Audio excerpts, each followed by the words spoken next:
अस्सलाम वालेकुम व्यूअर्स, कैसे हैं आप? उम्मीद करती हूँ खैरियत से होंगे। ENG 201 की लेक्चर सीरीज़ का आज 39 लेक्चर है, लैंग्वेज रिव्यू पंक्चुएशन पार्ट 2। यानी कि हम पंक्चुएशन ही पढ़ रहे थे। पिछले लेक्चर में हमने पंक्चुएशन का टॉपिक शुरू किया था और हमने जस्ट कॉमास का पढ़ा था कि कॉमास कहाँ कहाँ यूज़ हो सकते हैं। आज हम बाकी पंक्चुएशन की जितनी टाइप्स होती हैं उन सबको पढ़ेंगे और देखेंगे कि वो कहाँ कहाँ यूज़ होती हैं। तो सबसे पहला है कॉलन, कि कॉलन जो यहाँ पे नाम ही लिखा हुआ है कॉलन और उसके साथ आगे जो दो नुक्ते लगे हुए हैं, ये जो दो नुक्ते होते हैं इन्हें कॉलन कहा जाता है। ठीक है, तो आज हम यूजेस पढ़ते हैं कॉलन के कि ये किस पर्पज़ के लिए यूज है। To introduce and emphasize list, quotation, explanation, certain appositional elements, यानी इन सब चीज़ों के लिए कॉलन यूज़ होता है। रेशियोज़ को एक्सप्रेस करने के लिए, उसके अलावा डिफरेंट नाउन्स हैं आपने यूज़ कर रहे हैं तो सेपरेट करना है अपने यूनिट्स को या फिर टाइम को यूज़ करना है आपने, बिब्लियोग्राफिक सिटेशन देनी है आपने, उसके अलावा टाइटल्स को सब टाइटल से अलग करने के लिए। अब हम इन सारी चीज़ों की जो है वो डिटेल से देखते हैं। सबसे पहली चीज़ है सेट ऑफ और एम्फसाइज लिस्ट, यानी आपने किसी लिस्ट पे एम्फसाइज करना हो तो उससे पहले आप जो ऊपर लाइन जो लिखोगे, जो उसके इंट्रो में लाइन होगी उसके आगे आप सेमी कॉलन लगाएंगे, सॉरी कॉलन लगाएंगे। देखिए जैसे एक नीचे एग्जांपल में लिखा हुआ है, the market of photovoltaic power system include the following items. Following items, आपने जो आइटम्स बताने हैं अब उनको आप एम्फसाइज कर रहे हो तो उससे पहले आपने क्या लगा दिया, कॉलन लगा दिया।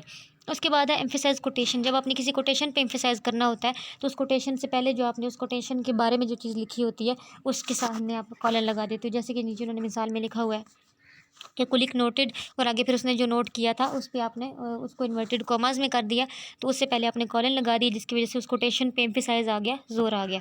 ठीक है, उसके बाद है एम्फसाइज एक्सप्लेनेशन और अपोजिशनल एलिमेंट्स। जब आपने किसी जो है वो एक्सप्लेनेशन को एम्फसाइज करना हो या फिर अपोजिशनल एलिमेंट्स को, यानी कि आप किसी से क्वेश्चन करना चाह रहे हो तो उससे पहले आप जिस बारे में क्वेश्चन करना चाह रहे हो, कहते हैं designing the technometer the team first pose the question, यानी कि टेक्नोमीटर डिज़ाइन करने से पहले जो टीम है वो एक क्वेश्चन करना चाहती है। अब क्वेश्चन करना चाहती है ये बोल के उन्होंने कॉलन लगा दिया। अब जो आगे क्वेश्चन है उसको वो एम्फसाइज कर रहा है कि अब क्वेश्चन पे गौर किया जाएगा।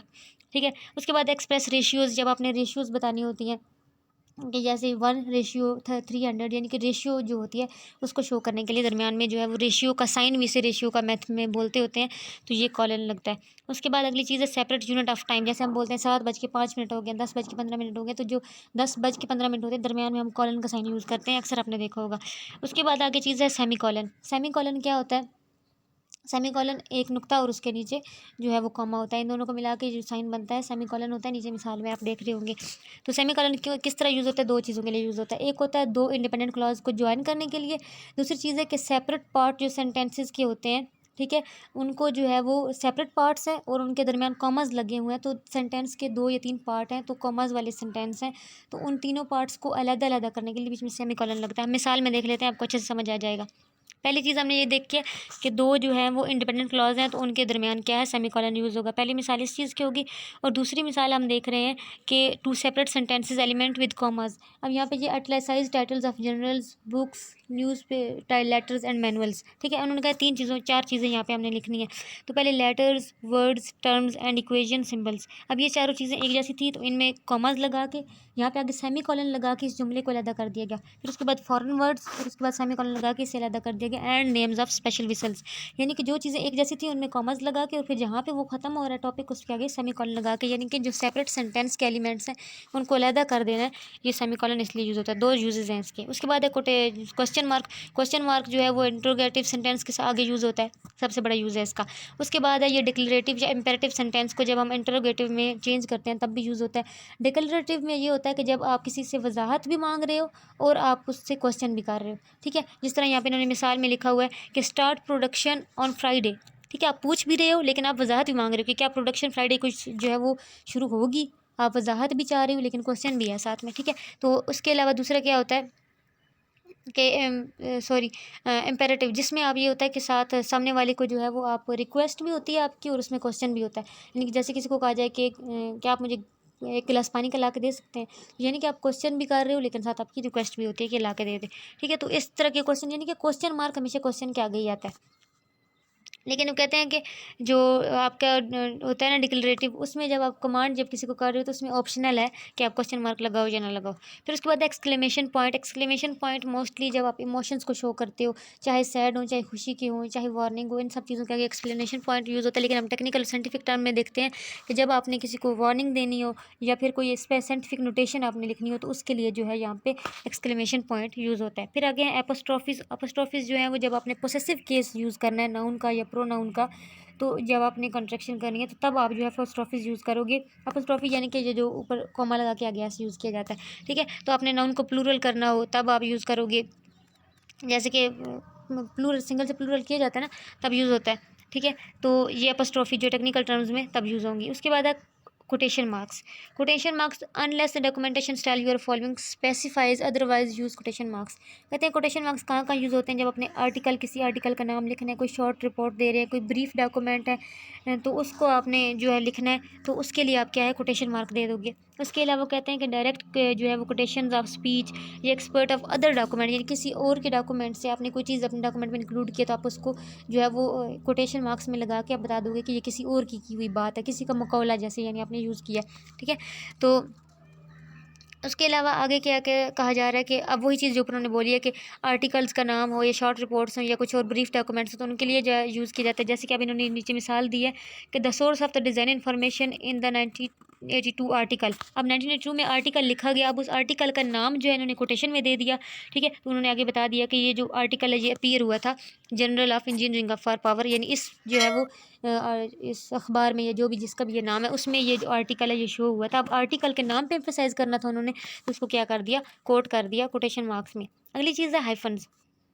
हाइफन एक छोटी सी डैश होती है, तो ये हाइफन किस लिए यूज़ होते हैं, जब आपने सर्टन प्रीफिक्सेस, सुफिक्सेस, लेटर्स और नंबर्स को नाउन्स के साथ जोड़ना होता है तब ये यूज़ होती है। कंपाउंड नाउन में यूज़ होती है, कंपाउंड मॉडिफायर्स में यूज़ होती है और स्पेल आउट नंबर्स को करने के लिए यूज़ होती है। उसके अलावा कहाँ कहाँ यूज़ होती है, जब आपने किसी लफ्ज़ का मीनिंग क्लैरिफाई करना हो, लफ्ज़ों को डिवाइड करना हो, ठीक है, या दो लेटर्स या दो नंबर्स को एक्सप्रेस करना हो, ठीक है, यानी उन दोनों के दरमियान की चीज़ को एक्सप्रेस करना हो, या फिर स्पेशल जो है साइंटिफिक नोटेशन यूज़ करें। अब हम इन सारी चीज़ों की डिटेल देख लेते हैं। सबसे पहले प्रीफिक्सेस और सुफिक्सेस लेटर्स। तो सबसे पहली चीज़ होती है प्रीफिक्सेस को उर्दू में आपने पढ़ा होगा साबिका यानी कि जो एक ऐसा वर्ड जिसके शुरू में जो वर्ड लगता है, ठीक है।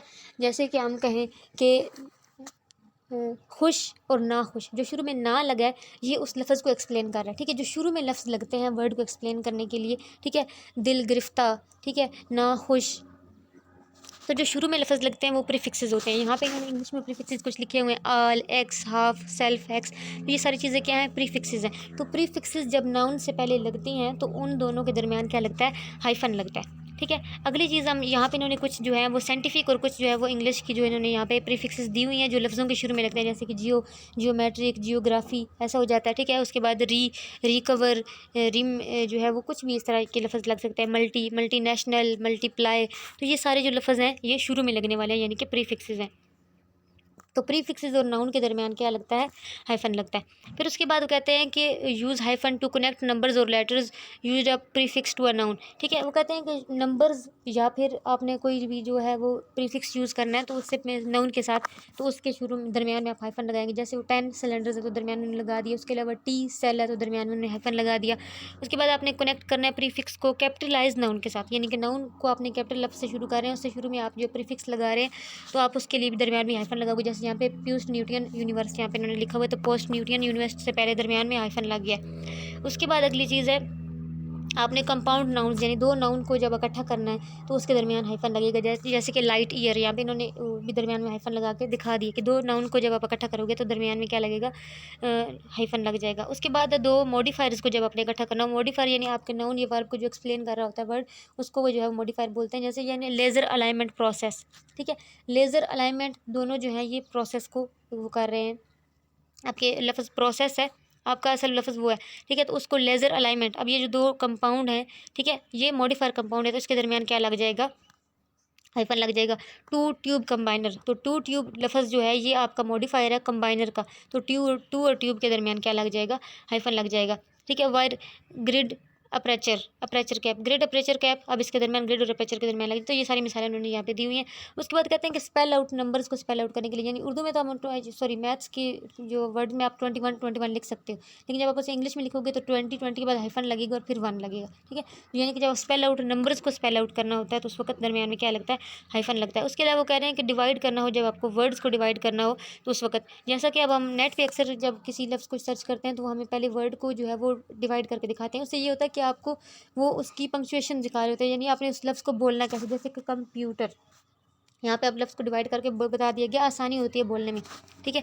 उसके अलावा अगली चीज़ है सुफिक्सेस से पहले यानी यूज़ होता है ये सुफिक्स। अब जैसे प्रीफिक्सेस होते हैं जो शुरू में लफ्ज़ लगते हैं, सुफिक्सेस होते हैं जो एंड पे लगते हैं, लाहिका इनको उर्दू में बोला जाता है, जो लफ्ज़ के एंड पे लगते हैं और आपके वर्ब को सपोर्ट करते हैं, जैसे intra system, hyper tension, maintainability. तो जो एंड पे लफ्ज़ लगते हैं वो सुफिक्सेस होते हैं जो आपके नाउन की वजाहत करते हैं, तो इनसे पहले भी हाई जो है वो हाइफन लगता है। उसके अलावा वो कह रहे हैं कि स्लेबल वर्ड्स को, जैसे वही जो हमने कंप्यूटर, ठीक है, उनको 2 या 3 वर्ड्स में जब हमने डिवाइड करना होता है तब लगता है। फिर कहते हैं कि लेटर्स और नंबर्स के दरमियान भी लगता है, जैसे कि पेज जब 2 को लिंक करना हो, ठीक है, यानी कि पेज नंबर 25 से लेके 63 तक, ठीक है। तो अब इसके दरमियान जब हम ये बात कर रहे हैं तो 63 तक तो दरमियान में हाइफन लगेगा। 1901 से लेके 1911 तक, ठीक है, तो यहाँ पे दरमियान में हाइफन लगता है। यहाँ पे इन्होंने नीचे इसको डिस्क्राइब भी कर दिया कि फ्रॉम 1901 टू 1911, ठीक है। तो इसको इस तरह लिखने से जो इस तरह भी लिखा जा सकता है कि 1901-1911, इसका भी यही मतलब होगा जो नीचे इन्होंने एक्सप्लेन करके लिखा है, तो वही बनता है कि हाइफन लगा देंगे तो पता चल जाएगा कि इन दोनों के बिटवीन की बात हो रही है। फिर उसके बाद इनके कुछ स्पेशलाइज्ड यूजेस हैं कि केमिकल फार्मूलाज के दरमियान जो सिंगल बॉन्ड होते हैं उनके दरमियान हाइफन लगता है, ठीक है। उसके बाद आपने केमिकल एलिमेंट का कोई नाम स्पेल आउट करना हो और उसके साथ आपने उसका स्पेसिफिक आइसोटॉप देना हो, जैसे कार्बन 14, आइसोटॉप उसका 14 है तो कार्बन और 14 के दरमियान क्या लगेगा, हाइफन लगेगा। उन्होंने उसके अलावा कहा कि सीक्वेंस बयान करनी हो अपने अमीनो एसिड्स की, तो ये उसके दरमियान, ये केमिस्ट्री की उन्होंने कुछ मिसालें दी हुई कि स्पेशल यूज़ है इसका। उसके बाद सस्पेंडेड हाइफन, सस्पेंडेड हाइफन ये होता है कि जब आपकी सीरीज़, आपने एक मॉडिफायर्स की सीरीज़ बयान हो रही है, ठीक है, और उनका आखिरी जो टर्म है वो सेम है, ठीक है, जैसे कि first order, second order, third order, अब ऑर्डर ऑर्डर ऑर्डर सब के साथ लग रहा है, तो अब इन सब के दरमियान हाइफन लगता है। तो आप इस तरह कर सकते हो कि यहाँ पे सस्पेंड कर सकते हो हाइफन को कि अगर आप first second and third order equation लगा दोगे, ठीक है, तो फर्स्ट और सेकंड के आगे आपको ये लगाने की जरूरत नहीं है, फर्स्ट सेकंड कॉमा लगा के थर्ड, और थर्ड के बाद जो है वो हाइफन लगा के ऑर्डर लगा दोगे, तो यहाँ पे सस्पेंड किया जा सकता है हाइफन को, डिपेंड करता है आप पे। अगली चीज़ क्या है, डैशेज़। डैशेज़ हाइफन की तरह ही होती है, लेकिन वो क्या 2 या 3 हाइफन्स लगाए जाते हैं, ये डैशेज़ होती हैं। तो डैशेज़ भी जो है वो आपकी वर्ड को एम्फेसाइज़ करने के लिए, ठीक है, उसके एलिमेंट्स को एक दूसरे के साथ जोड़ने के लिए इस्तेमाल होती हैं। जब आपने कोई बात की और वो कंटिन्यू है, मोस्टली हम देख लेते हैं कोई मूवी, कोई चीज़ ऐसे देख रही है, कोई ड्रामा, उसकी एक सीरीज़ देखी, तो आगे कहते हैं टू बी कंटिन्यूड करके आगे उन्होंने 2 छोटी छोटी डैशेज़ डाली होती हैं, ठीक है। जो चीज़ अभी बात आप कर रहे हो अभी अधूरी रह गई है तो उसके आगे आप डैशेज़ लगा दोगे, तो इन सब चीज़ों के लिए क्या है, आपका डैशेज़ यूज़ होते हैं। फिर आगे है पैरेंथेसिस, जिसको आप मैथ की ज़ुबान में छोटी ब्रैकेट भी बोलते होते हो, तो ये उसको पैरेंथेसिस बोलते होते हैं। तो ये क्यों यूज़ होते हैं, सेंटेंसेस के दौरान पैरेंथेसिस, जब आपने कोई बात कर रहे हो और उसके सेंटेंस के दौरान आपने कुछ एक्स्ट्रा इन्फॉर्मेशन देनी होती है उसी के बारे में, जो सेकंड इंपॉर्टेंट होती है, फर्स्ट इंपॉर्टेंट नहीं, सेकंड इंपॉर्टेंस होती है उसकी, तो आपने रेलिवेंट है लेकिन ज़्यादा एसेंशियल नहीं है आपकी मेन डिस्कशन से, तो दरमियान में आपने वो चीज़ इनक्लोज कर देते हो उसको पैरेंथेसिस में कि ये उस चीज़ की एक्सप्लेनेशन है। इसको हम पिछले लेक्चर में आई थिंक पढ़ भी चुके हैं। फिर आगे ब्रैकेट्स, जिसको आप बड़ी ब्रैकेट भी बोलते होते हो मैथ के जो है ज़ुबान में, तो ये वही बात कि अपने कमेंट्स आपने जब देने हो या फिर किसी जो आपने जो बात कर रहे हो उसकी अंदर कुछ कोट करना हो, कुछ मटेरियल कोट करना हो, ठीक है, या फिर आपने कुछ रेफरेंस वगैरह देना हो तो कोई बात करने के दौरान, तो आप उसमें क्या है बड़ी ब्रैकेट में उस चीज़ को लिख देते हो। तो व्यूअर्स, ये था हमारा आज का लेक्चर। उम्मीद करती हूँ कि आपको समझ में आ गया होगा। अगर किसी का कोई कन्फ्यूजन हो, कोई सवाल हो तो आप कमेंट बॉक्स में पूछ सकते हैं। अगर वीडियो अच्छी लगी तो कमेंट करें, शेयर करें, लाइक करें और चैनल को सब्सक्राइब करें। अगले लेक्चर तक के लिए अल्लाह हाफिज़।